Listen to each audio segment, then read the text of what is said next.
Bonsoir à tous et merci de nous rejoindre si nombreux. Je pense que vous êtes presque 200 là déjà connectés alors que l'émission démarre. Donc bravo à vous. On sait que c'est les vacances pour certains. Pour d'autres, vous êtes peut-être confinés chez vous, mais on va essayer de vous faire une petite session sympa. Donc j'ai la joie d'inviter à nouveau Arnaud Frisch qui est avec nous pour cette session qu'on a appelée Tech Session, le HDR, à quoi ça sert? Avant qu'on se lance vraiment, je vous rappelle que c'est un webinaire sur lequel Arnaud va s'exprimer. Vous pouvez écouter, vous ne pouvez pas lui parler directement tout de suite. Par contre, vous pouvez réagir en utilisant les outils de chat et de questions qui doivent se trouver sur le côté de votre écran. N'hésitez pas à nous dire, par exemple, si le son fonctionne bien. Et comme ça vous permet en parallèle de tester l'interface pour ce webinaire. Ouais, le son est bon, très bien. Voilà, donc bonsoir à tous. Là aussi, c'est un essai son. Donc, ça me permet de vous saluer au passage et ravi de vous accueillir tous là. On va passer un bon moment ensemble. Parfait. Beaucoup de personnes ont posé des questions avant le webinaire. Ça, c'est une nouveauté pour cette émission-là. Et Arnaud, il a intégré ça pour partie, ça va être dans le fil de sa présentation. Et pour partie, il y en a qui l'a gardé au chaud pour la session questions-réponses qui se fera après la présentation. C'est une présentation interactive. On est en live. Arnaud, tu es où? Donc, en Auvergne, là chez moi, dans mon bureau, Voilà. en Auvergne. Et moi, je vous parle depuis la Bretagne aujourd'hui. Je ne suis pas à Paris. J'ai un autre studio qu'on m'a prêté. Et donc, je vous propose de démarrer. Arnaud, n'hésite pas déjà à te présenter. Pendant ce temps-là, de toute façon, il y a beaucoup de gens qui sont en train de se Comment ça connecter. C'est normal, hein, il est 18h03 et on démarrera dans le vif du sujet pour 18h05. Et moi, je suis là pour répondre au fil de l'eau, faire le modérateur. Et c'est Arnaud qui nous fait sa présentation. Vas-y, mon gars. Eh bien, bonsoir à tous. Je suis ravi de tous vous accueillir. Merci beaucoup, encore une fois, à Hervé d'organiser ce webinaire. Je serais bien incapable de le faire tout seul. Donc, merci beaucoup à toi, Hervé. Merci à BenQ qui est sponsor de cette vidéo également. Et puis, tous les partenaires qui font que je peux faire ce travail, je peux faire ce webinaire avec ensemble. Là, par exemple, l'éclairage vient de chez MMF avec un éclairage Solix. Donc, je remercie beaucoup Alain Quintin et sa société de participer à la réalisation de tous les différents tests. Ce soir, ils sont un petit peu partenaires. Ils vendent l'écran BenQ dont nous allons parler ce soir. Entre autres, il y a plusieurs distributeurs, mais eux, par exemple, le font Franco de Port lors de ce webinaire. Donc, merci à eux de participer, de m'aider tout le long de l'année, techniquement, avec des encouragements ou carrément techniquement avec de l'éclairage là ce soir. Donc, merci BenQ, merci à tous ces gens là qui permettent à ces webinaires de se réaliser. Donc, ce soir, on a pas mal de choses à aborder. On va voir donc évidemment le thème principal. Pour moi, il y en a deux. J'ai vu dans vos questions-réponses qu'il y a deux choses qui vous intéressaient et mon avis sur ce fameux BenQ SW271C qui remplace un écran qui était le 271 tout court. C'est un écran qui a donc qui a beaucoup évolué et donc je viens de le tester. Je viens de publier mon test en ligne. Il est sur mon site internet. On va mettre des raccourcis. Voilà. Je vais partager là mon écran principal temporairement. Et donc, si vous allez sur mon site, vous allez voir que j'ai mis plutôt une bonne note. C'était vraiment une bonne surprise à cet écran là. Donc, je troll un petit peu cette vidéo. Donc voilà, j'ai mis, c'est pas un écran parfait, mais il y a une tellement belle évolution par rapport à la version 271 que j'ai été vraiment agréablement surpris. Donc quelques défauts persistent, mais réellement, c'est une très jolie évolution d'un écran avec qui j'avais été un petit peu sévère, mais compte tenu du prix, je crois qu'il fallait être aussi un petit peu sévère. Donc, on va aborder plutôt à la fin de ce webinaire mes conclusions et puis les différents points pour lesquels j'ai mis plutôt une bonne note à cet écran.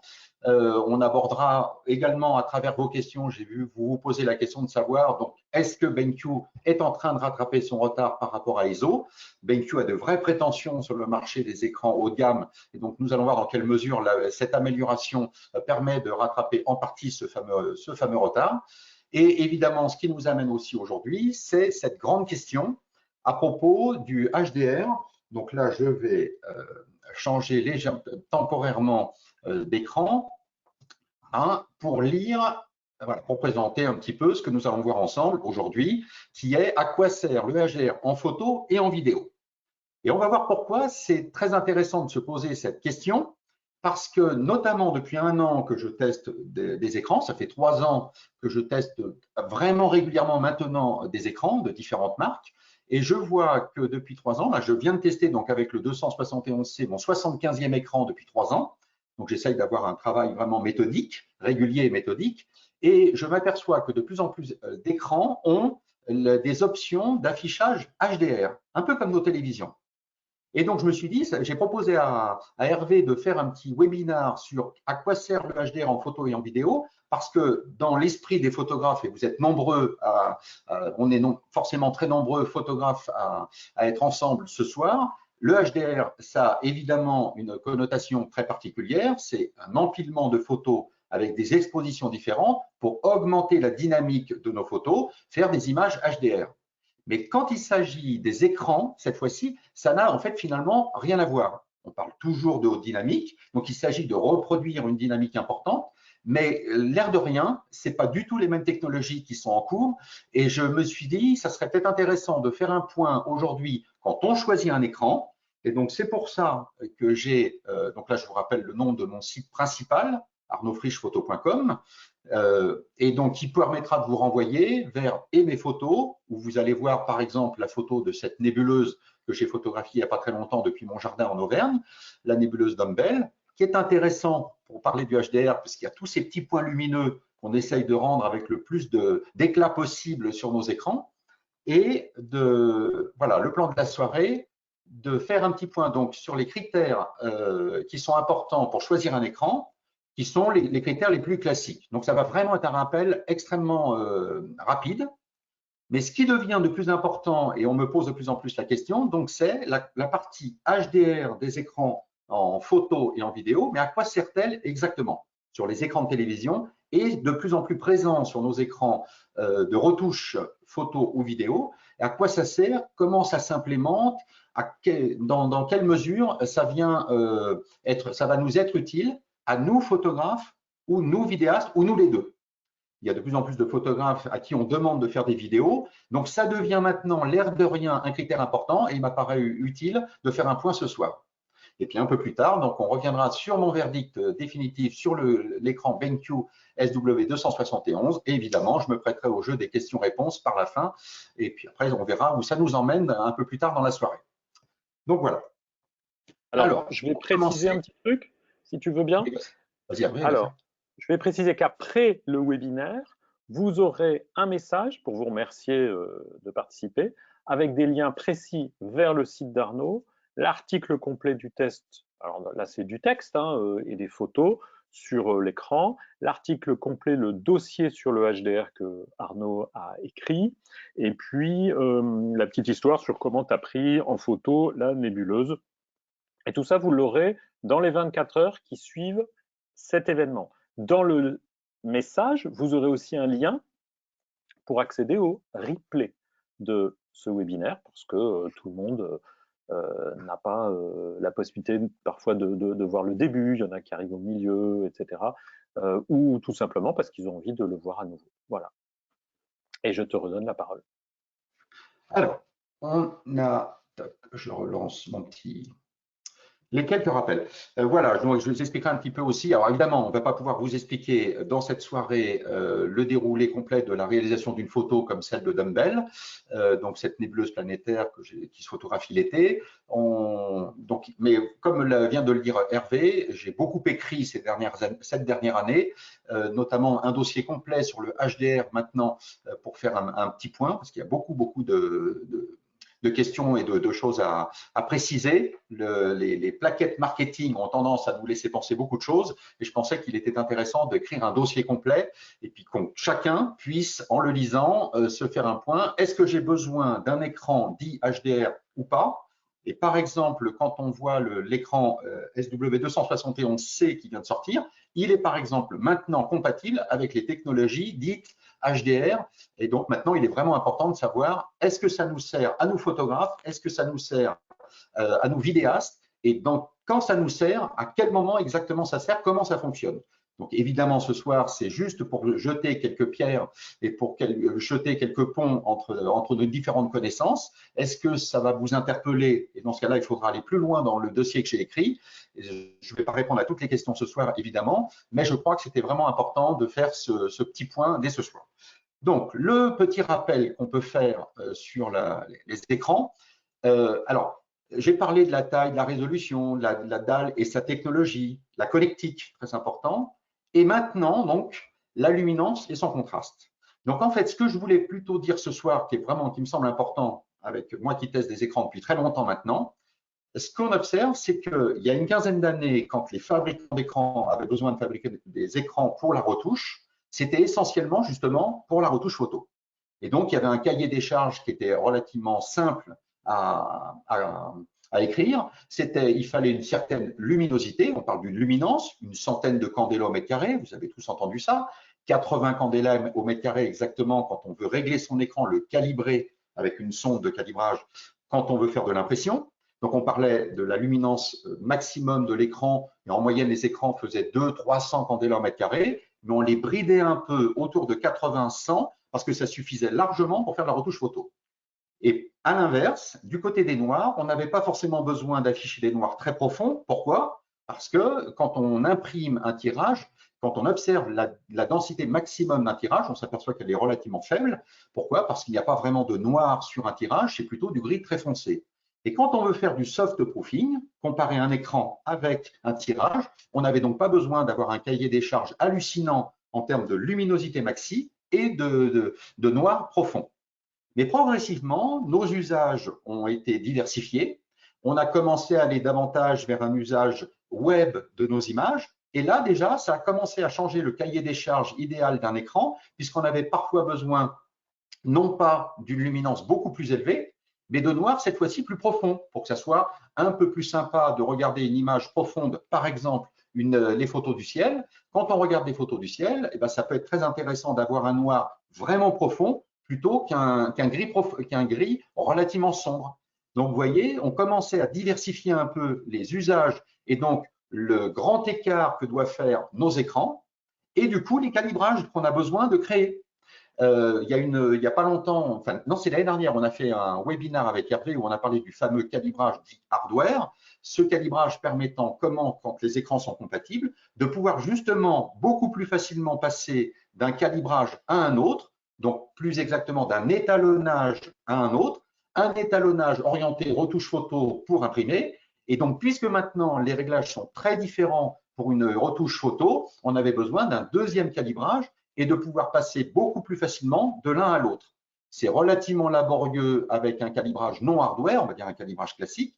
Ça devient donc un peu plus intéressant de passer avec un calibrage hardware. Et évidemment, les usages ont continué à se diversifier et maintenant nos écrans servent également pour un usage vidéo ou et récréatif. On l'a bien vu avec l'année de confinement. Une des grandes questions qui s'est posée au mois de mars de l'année dernière, c'était est-ce que Netflix, Amazon Prime et autres ne vont pas sauter si tout le monde se connecte sur ces sites-là pour regarder des vidéos. Donc un usage récréatif de nos écrans. Et à ce moment-là, c'est encore plus le grand écart. On va demander à ce moment-là des luminances sensiblement plus élevées à nos écrans, des noirs encore plus profonds, comme si on avait des écrans qui étaient plutôt des télévisions, donc avec la fameuse bataille, écran OLED au noir si profond, et puis les écrans LCD avec des mini LED aux luminances très élevées. Donc voilà, les fabricants d'écrans se retrouvent au milieu et se disent, bon, du coup maintenant, il va falloir que nos écrans fassent le grand écart. Et c'est pour ça que ça devient très intéressant de regarder, quand on regarde les specs techniques de nos écrans, de plus juste s'intéresser à la taille, la résolution, à la technologie de dalle, une dalle IPS la plupart du temps, évidemment, plutôt avec un éclairage, jusqu'à maintenant, c'était des éclairages LCD, donc avec un rétroéclairage. le rétroéclairage ayant tendance, du coup, à nous permettre d'avoir des noirs un peu moins profonds, puisqu'il y a un rétroéclairage qui va éclairer nos pixels en continu. Donc là, attendez, je vais juste arrêter, pour que vous me voyez 2 secondes. Tac. Je vais juste, voilà, là c'est bon. Arrêtez de montrer l'écran. Non, voilà, là on va faire ça. Là, normalement, vous Oui, me voyez. c'est bon. J'allais envoyer une petite astuce en expliquant aux gens qui pouvaient passer de l'un à l'autre. Et donc, Et on peut ajuster en fait la taille. l'enjeu qui va se passer donc, de nos usages d'écran, c'est vraiment l'enjeu en dehors d'un usage purement photo, donc carrément impression avec des besoins techniques que nos écrans savent remplir depuis extrêmement longtemps. Mais comment maintenant ces mêmes écrans peuvent être également très agréables à regarder quand on retouche de la photo pour les réseaux sociaux ou pour Internet, quand on veut faire un peu de loisirs récréatifs sur YouTube ou sur Netflix, Amazon, et quand on est un vrai monteur vidéo et qu'on veut aller assez loin dans la retouche, donc photo de temps en temps et le montage vidéo de temps en temps. Donc là, vraiment, un point clé, c'est le grand écart. Les luminances du point blanc n'ont pas forcément beaucoup bougé si on ne parle pas de HDR, parce que nos écrans sont toujours réglés, calibrés aux environs de 80, 160 candela au mètre carré pour faire court. Ça va dépendre de l'ambiance de votre pièce. En revanche, il y a un point clé crucial, c'est le point noir. Alors, le point noir sur des écrans LCD, il a une certaine luminance, il éclaire encore un petit peu, donc on va dire que c'est un gris très foncé. Et des fois, on a besoin de noir beaucoup plus profond pour pouvoir anticiper ce que vont voir les gens quand ils vont regarder nos vidéos, ou bien quand on regarde un film, par exemple sur Netflix, où on voit les bandes noires en haut et en bas, si on ne veut pas qu'elles apparaissent grises, et bien à ce moment-là, on a intérêt à avoir un écran qui nous permet par ailleurs, hein, toujours c'est très important, par ailleurs, toute la journée, on a fait nos retouches photos. Donc, avec un certain calibrage pour que ça soit très agréable de travailler et surtout en respectant, entre guillemets, certaines normes qui nous permettent tous, nous tous, ici ce soir, de pouvoir retoucher nos photos dans les mêmes conditions. Et quand on veut quitter cet usage-là, ne pas être obligé de changer d'écran, pouvoir continuer à utiliser le même écran.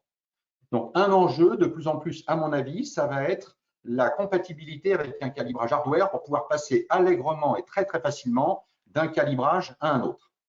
Et là, donc, les fabricants d'écrans se sont dit, il y a absolument un problème à régler à propos de nos écrans, donc je reviens légèrement sur ma présentation, voilà, voilà, et je vais vous afficher mon écran, qui ne veut pas me rendre la souris, je suis désolé pour ce petit contretemps, je fais ça, je dois partager d'abord mon écran, voilà, je repasse en mode les quelques rappels. Donc voilà, la question se pose de l'utilité d'avoir un écran HDR et qu'est-ce qu'un écran HDR? Donc, quelle est la fonction que doit remplir un écran HDR pour avoir ce qualificatif et quelle est la différence avec une photo HDR? Et donc, on va voir très rapidement qu'en fait, en photo, pour l'instant, et nous allons voir exactement pourquoi, en fait, un écran HDR ne sert à rien. C'est exclusivement pour l'instant pour un usage vidéo, soit récréatif, soit de production, qu'on peut éventuellement avoir besoin d'un écran HDR. Donc le HDR, on est tous d'accord, on en a tous entendu parler quand il s'agit de photos, c'est donc des photos à haute dynamique, High Dynamic Range. Donc on a besoin d'une dynamique très élevée. Mais qu'est-ce que c'est que cette dynamique très élevée quand on parle d'un écran? Puisque je vous ai dit il y a 2 minutes qu'un écran était toujours calibré à 100 candela au mètre carré. Donc, à quoi peut bien servir un écran qui serait capable de monter en très haute luminance si, quoi qu'il arrive, on va quand même le calibrer à 100 candela, 120 candela, allez, au pire 160 candela au mètre carré si on est dans un environnement très lumineux. Quand, par exemple, si vous faites de la retouche pour du montage pour le cinéma, eh bien, la norme pour le cinéma, c'est 48 candela au mètre carré. Donc, nos écrans n'ont pas besoin d'afficher une très forte luminance. Et si on regarde le contraste, donc la dynamique d'une image sur un écran qui est calibré à 100 candela au mètre carré, qu'est-ce qui va faire qu'il y a de la dynamique? Principalement 2 choses. Les noirs, donc le contraste va se faire essentiellement avec les noirs. Donc on a besoin d'avoir un écran qui a des noirs extrêmement profonds. On peut atteindre un certain niveau aujourd'hui, et c'est ça que je voulais absolument vous attirer votre attention ce soir, 2 façons de faire des noirs sur nos écrans aujourd'hui. Une façon très facile, une façon beaucoup plus compliquée, mais on y arrive. Donc, vous avez vu que dans les types de dalles, toujours des dalles qu'on appelle, quand il s'agit des dalles, on a entendu parler de la technologie IPS, ce sont des dalles avec un rétroéclairage. Donc, vous avez en gros une source lumineuse qui éclaire en permanence nos pixels. Ça veut dire que les noirs ne peuvent pas être très profonds puisqu'ils sont en permanence éclairés. Donc, les fabricants se sont dit, ce serait bien de trouver une astuce technique pour éteindre les LED uniquement où on n'a pas besoin d'éclairage, de laisser allumer que certains éclairages, donc commencer à faire un éclairage dynamique de nos écrans et pas comme sur les écrans ISO, l'écran BenQ qui est derrière moi, vous avez un rétroéclairage permanent qui n'est pas différencié selon les zones. Donc, on peut difficilement avoir des noirs très profonds avec ce type d'écran, sauf à utiliser une astuce qui est, on va éteindre localement les LED, les mini LED idéalement, donc pour que les zones assombries soient plus petites. Évidemment, il vaut mieux que l'éclairage soit très très diversifié, qu'il y ait énormément de mini LED derrière notre rétroéclairage. Et il y a l'autre grand type de technologie qui est les écrans dits OLED. Donc là, maintenant, on peut commencer à se poser la question, ça commence à apparaître sur les écrans de portable. Pour l'instant, ce n'est pas apparu dans les grandes marques style ASO, BenQ, ViewSonic, Asus, Dell et tout ça. Il n'y a pas encore d'écran pour faire de la retouche photo qui sont en technologie OLED. Alors là, l'avantage, et on va voir un des points cruciaux, pourquoi éventuellement, ce n'est pas si intéressant que ça. L'OLED, l'énorme avantage, donc, on n'a plus de rétroéclairage. Donc, les pixels qui n'ont pas besoin d'être éclairés, pixel par pixel, sont vraiment noirs. Donc là, les bandes noires en haut et en bas d'un film panoramique seront parfaitement noires.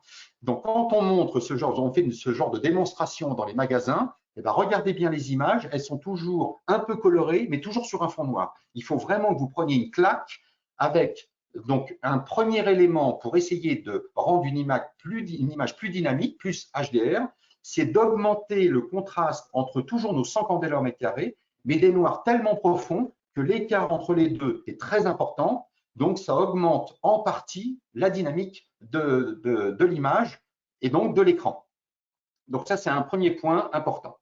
Maintenant, si on va de l'autre côté, il y a donc, et juste aussi pour continuer là-dessus, c'est un point important, la différence entre le HDR et le SDR pour ce type d'écran-là, c'est que la dynamique va se créer par les noirs, vraiment, et uniquement par les noirs si on ne parle que de ça pour l'instant. Donc, dans le cas d'un écran dit SDR, la question est de savoir, est-ce que tout le temps, on a besoin d'afficher des images avec des noirs hyper profonds? Et pourquoi, en fait, les écrans dits SDR classiques, pourquoi ils ont bien fonctionné pendant si longtemps? Pourquoi on n'avait pas absolument, on ne s'est pas dit, il faut absolument des écrans avec des noirs beaucoup plus profonds et des luminances beaucoup plus élevées?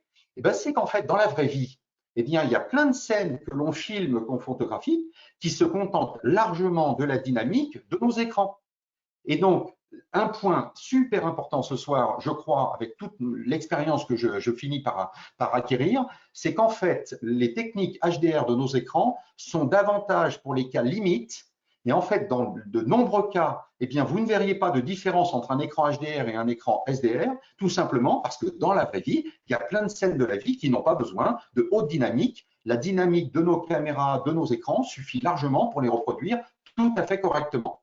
Donc, on est en train d'apporter une technologie pour les écrans de télévision dans nos écrans de retouche, mais qui est presque un cas limite. Donc, moi, j'ai envie de vous dire, pour les photographes, vous ne précipitez pas, il n'y en a pas absolument besoin, sauf si vous faites un usage intensif, récréatif de votre écran. Mais pour faire de la retouche photo, on n'a pas besoin d'avoir de noir d'écran OLED. On n'a pas besoin, c'est très joli, mais on n'en a pas besoin. Et quand bien même chez nous, ça serait joli, quand on va partager nos images avec les autres, eux ne bénéficieront pas du même contraste. Et donc, est-ce qu'il est très malin d'aller absolument aller vers ce type d'écran? Je ne suis pas certain. L'autre point important, c'est donc les luminances très élevées. Pourquoi diable les écrans sont de plus en plus lumineux alors qu'on les calibre toujours à 100 candela mètre carré? Imaginez un écran à 1000 candela au mètre carré, si vous le mettez dans une pièce sombre, ce qui est le cas dans un home cinéma, vous l'allumez à 1000 candela au mètre carré, vous éclairez toute la pièce et je ne vous dis pas au bout de 10 minutes, vous n'en pouvez plus. Eh bien, en fait, qu'est-ce qui se passe? Pourquoi on a apporté de la technologie HDR et donc quand on s'occupe cette fois-ci des hautes luminances, eh bien, c'est juste et uniquement pour quelques pixels dans l'image. En fait, ce qu'il faut, je vais vous partager une image. Donc, je vais arrêter le partage une seconde. Je vais vous montrer quelque chose. Arrêtez de montrer mon écran. Je veux, voilà, regardez l'image qui est derrière moi. Là, vous la voyez bien. C'est bon, Hervé? Donc, on a, c'est OK, Hervé? Ouais. J'imagine que oui. Ça va à peu près. Voilà. Là, sur l'image qui est derrière, donc j'ai un sous-bois, j'ai photographié le soleil qui vient juste lécher, qui vient juste de sortir d'un arbre. Eh bien, dans la vraie vie, le besoin, si je voulais montrer cette image-là avec encore plus de réalisme que sur Alors, l'écran attends, ici, attends un petit peu.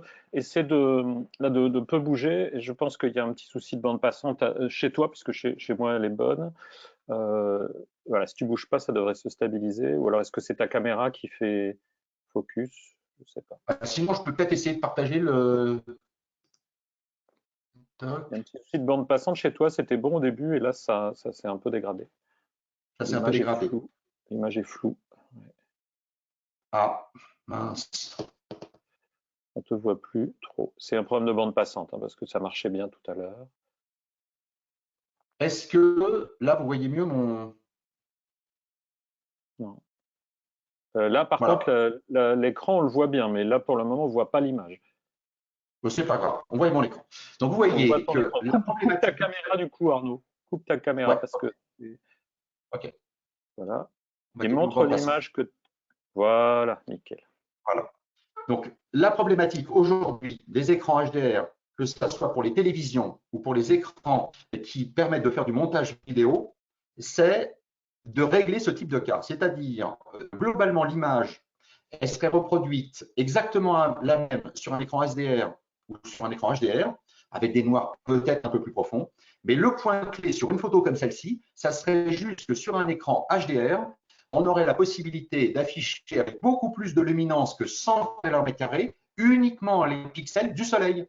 Donc, si vous photographiez une voiture en plein soleil avec des reflets qu'on appelle spéculaires, les petits reflets du soleil sur la voiture, si vous photographiez ou si vous filmez une bougie dans une pièce très sombre, eh bien, on a besoin, pour que l'image soit très réaliste, que uniquement la bougie, uniquement le soleil soit super lumineux et monte beaucoup plus en luminance. Eh bien, les techniques HDR des écrans ne va servir qu'à ça, c'est faire en sorte que l'immense majorité de l'écran, en l'occurrence sur cette photo, soit allumée, soit éclairée à peu près 100 candela au mètre carré, et seulement sur les quelques pixels du soleil, que là, on puisse monter beaucoup plus haut en luminance pour lui donner un peu plus de réalisme, se rapprocher de la réalité.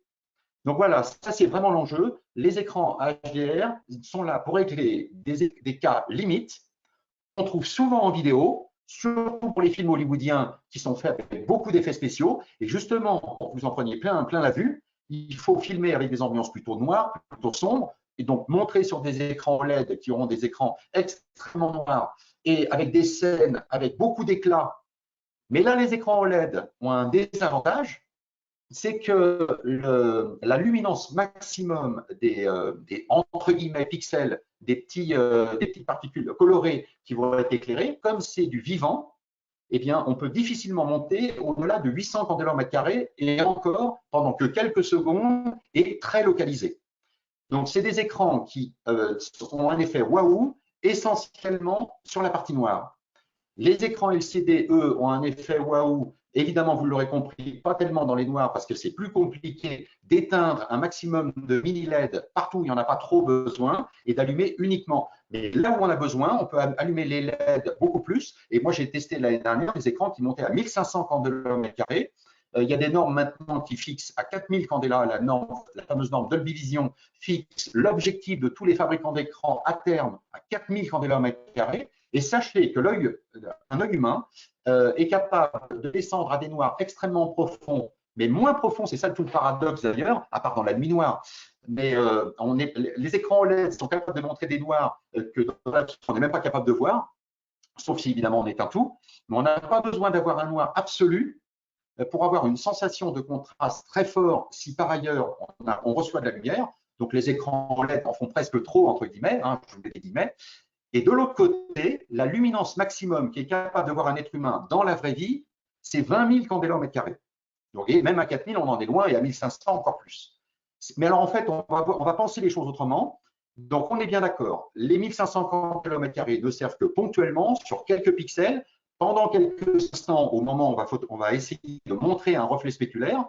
Donc, vous voyez évidemment que la scène sera encore plus spectaculaire montrée sur un écran comme ça, mais tout le reste du temps, et si on ne photographie pas le soleil, si on photographie un jour de brouillard ou n'importe quoi, HDR, SDR, égalité. Et donc, j'ai mis sur mon dossier, j'ai commencé par ça, mon dossier HDR, pour montrer des images de la vie de tous les jours et pour vous montrer à quel point, eh bien, dans plein d'images qu'on croirait éventuellement être rendues encore plus, avec plus d'éclat sur un écran HDR, eh bien non, un écran HDR fera exactement la même chose. C'est vraiment des cas limites qui nous permettent à ces écrans-là d'offrir davantage de réalisme à nos photos. Et donc, on est en train de bouleverser toute une technologie d'écran, de fabrication d'écran, pour un peu des cas limites. Évidemment très spectaculaire, évidemment que c'est le cours de l'histoire, mais j'ai envie de dire, est-ce que vraiment il faut vous précipiter dans ces technologies-là qui ont d'ailleurs du mal à être implémentées, à être installées? C'est vraiment compliqué d'installer des écrans avec des noirs vraiment profonds et des luminances très élevées avec de la fiabilité.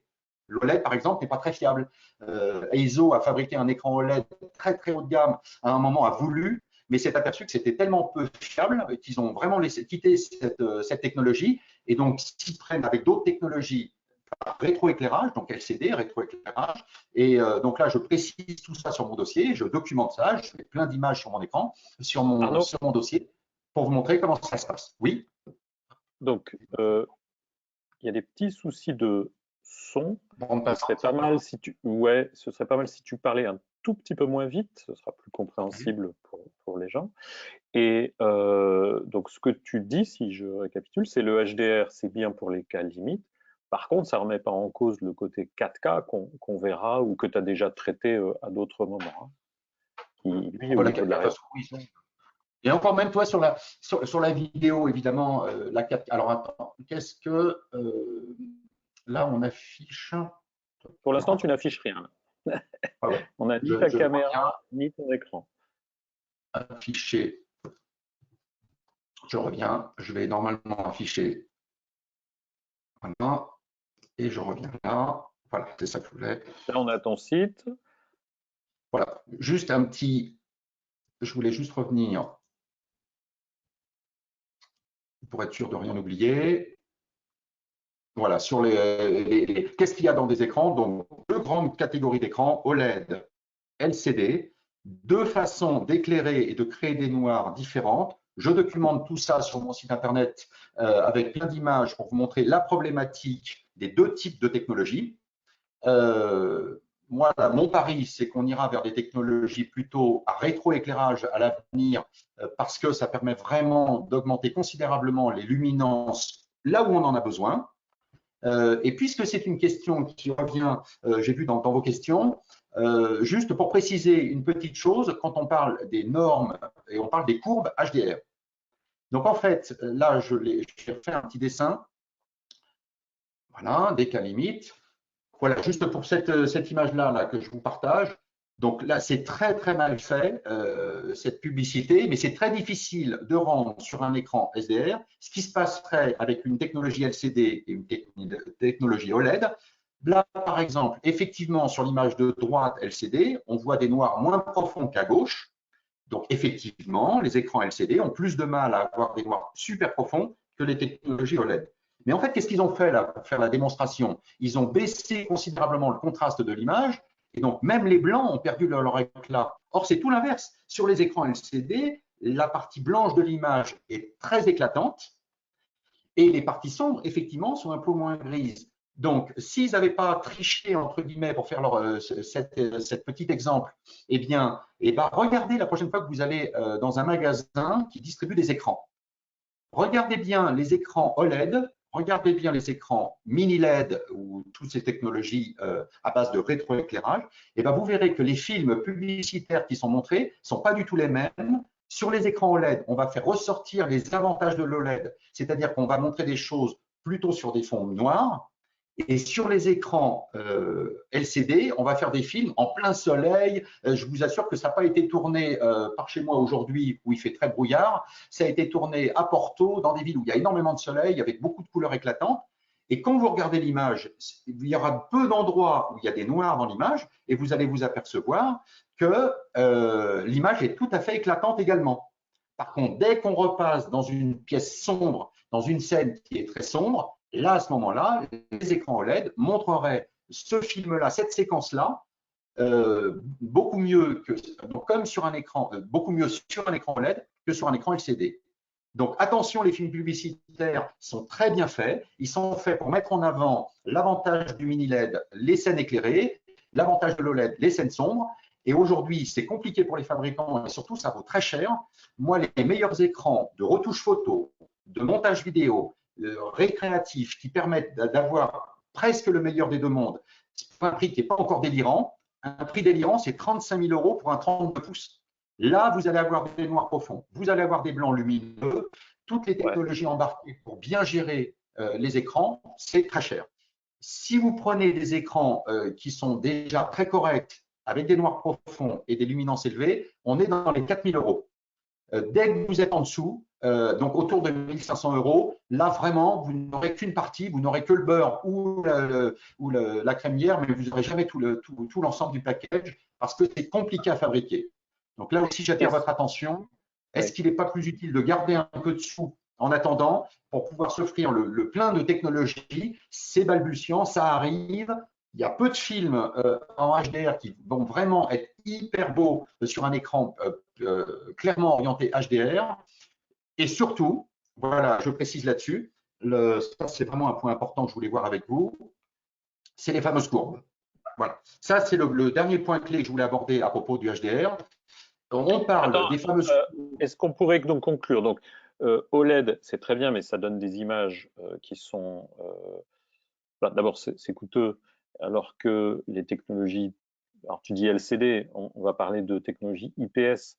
C'est elles qui sont les plus proches en termes de gestion de la couleur de ce qu'on peut simuler à l'écran pour pouvoir ensuite imprimer. Tu es d'accord avec ça?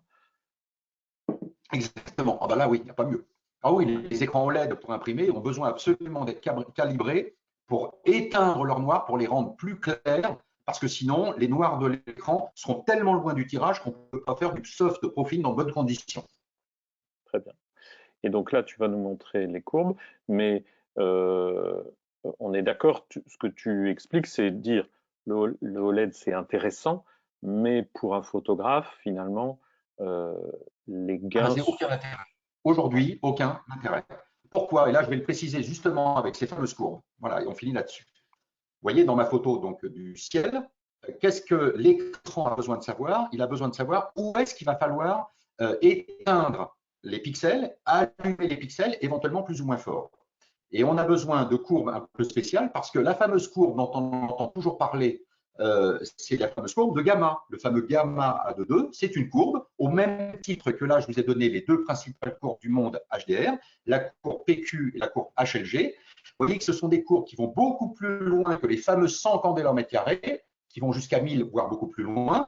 Donc, ils se sont dit, bon, il va falloir qu'on fasse des courbes de gamma. Alors là, évidemment, c'est un raccourci que je fais, mais c'est vraiment important de comprendre que derrière l'affichage d'une image, comme l'œil a une réaction à la lumière qui n'est pas linéaire, qui est proportionnelle, on est donc obligé d'appliquer une courbe. Cette courbe, quand on regarde un écran, c'est une courbe gamma et qui a une valeur de 2. 1 pour 2. Quand il s'agit d'afficher correctement une image avec beaucoup de dynamique, qui peut éventuellement monter jusqu'à 1000 candela au mètre carré, on a été obligé d'adapter ces fameuses courbes. Donc, on ne parle plus cette fois-ci de courbe de gamma de 2, mais de courbe PQ ou HLG. Juste pour dire, le HLG, c'est une courbe qui va effectivement jusqu'à 1000 candela au mètre carré et qui a été créée par la BBC et la NHK, les télévisions américaines, japonaises et anglaises, pour de la diffusion HDR quand c'est possible, quand vous avez l'écran pour, en direct. Vous voyez? Et si vous regardez bien, la courbe elle est plutôt proche, la courbe HLG est plutôt proche d'une courbe gamma de 2 jusqu'à 100 candela au mètre carré, parce que l'énorme intérêt de la courbe HLG, c'est que si vous avez un écran classique SDR, vous allez pouvoir regarder votre émission en direct, exactement comme la personne qui est à côté avec un écran, lui, HDR, mais bénéficiera d'un petit plus grâce à cette courbe. La courbe PQ, c'est vraiment intégré dans les vidéos quand ils sont bien faits, quand ils sont faits en HDR, quand ils sont filmés, montés en HDR, ou évidemment certains films pour le cinéma. Donc Merci voilà, pour Arnaud. faire une petite correspondance entre le monde de la photo et le monde de la vidéo, il a fallu adapter les courbes. Est-ce que tu peux parler un tout petit peu moins vite puisque le débit son sature pas mal et du coup c'est un petit peu difficile à suivre. Donc si tu peux un tout petit peu ralentir le débit. Vous me connaissez bien, je suis un enthousiaste et je sais que je parle un petit peu vite. Et évidemment, quand il y a des problèmes de bande passante, c'est un handicap. Veuillez m'en excuser. Toc, je voulais. Ah oui, donc là, après, voilà. Voilà, c'est ça que je voulais. Ouais, sur des vous. courbes aussi qu'on passe au point suivant. Donc, le dernier point qui est important, pourquoi ça ne sert pas en photo? Parce que donc l'écran, pour afficher au niveau des étoiles, donc là, ce qui serait génial, c'est que l'écran soit capable d'allumer les mini LED d'un écran de retouche photo quand c'est possible, quand l'écran est mini LED. Tous les écrans ne sont pas mini LED. Le BenQ par exemple, n'est pas mini LED et les écrans mini LED sont vraiment des écrans qui coûtent très cher. Et bien, qu'est-ce qui se passe dans ces écrans-là? Ils sont capables localement d'éteindre, allumer des LED pour essayer d'avoir un noir profond et des blancs brillants. Eh bien, le problème d'une photo, c'est qu'elle n'envoie pas une métadonnée à l'écran pour dire tu m'éteins à cet endroit-là et tu m'allumes à cet endroit-là. Ce que va faire une vidéo quand une vidéo est HDR, et je voulais finir là-dessus, eh bien, elle envoie des métadonnées. Alors après, ça va dépendre des normes HDR, il y en a plusieurs. Tout est documenté sur mon dossier HDR. Eh bien, vous allez voir que la vidéo envoie des données à l'écran pour dire tu allumes à tel endroit, tu éteins à tel endroit. Ça va permettre de rendre effectivement le film le HDRisé entre guillemets. Et donc, pour l'instant, sur les écrans, quand je regarde ma photo du ciel, si je la mets sur un écran, quand elle est bien Photoshop et que je la mets sur un écran qui est capable d'avoir des luminances très élevées, eh bien, si j'augmente la luminance de mon écran, effectivement, j'en prends plein la figure au niveau des étoiles, mais malheureusement, mon ciel également devient un peu plus clair. Donc, on ne peut pas, pour l'instant, profiter d'un écran HDR en photo.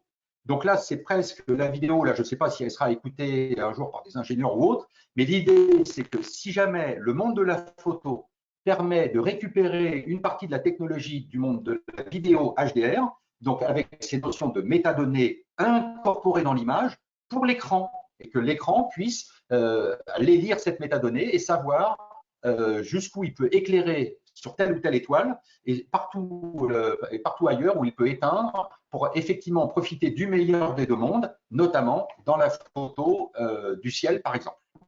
Tu veux Voilà pas un nous peu ce que montrer ta photo des étoiles justement plutôt que la courbe? Parce que là, Alors, on voit que la courbe.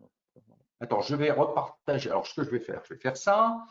Je vais afficher l'écran. Non, c'est pas. On va partager l'écran. Alors là, j'ai du mal. Donc, c'est bon. Voilà. C'est bon, là, vous le voyez? Je reviens sur mon. Je pense que ça va s'afficher pour l'instant, c'est tout noir. Voilà. Est-ce que vous voyez Là, on voit le. Non, pour l'instant, on voit l'arbre. Soleil dans J'ai les arbres. zappé une photo. Voilà, c'est bon. Il y a Voilà, un petit délai, hein, t'inquiète. Ah oui, d'accord. Donc voilà, là sur un écran, quel que soit le type de technologie d'écran, il n'y a pas d'avantage technique pour montrer ce genre de photo. Si vous aviez un écran très lumineux, bah, vous monteriez la luminance pour mieux voir les étoiles, mais ça serait au détriment du fond de ciel qui serait également plus gris et qui serait moins noir.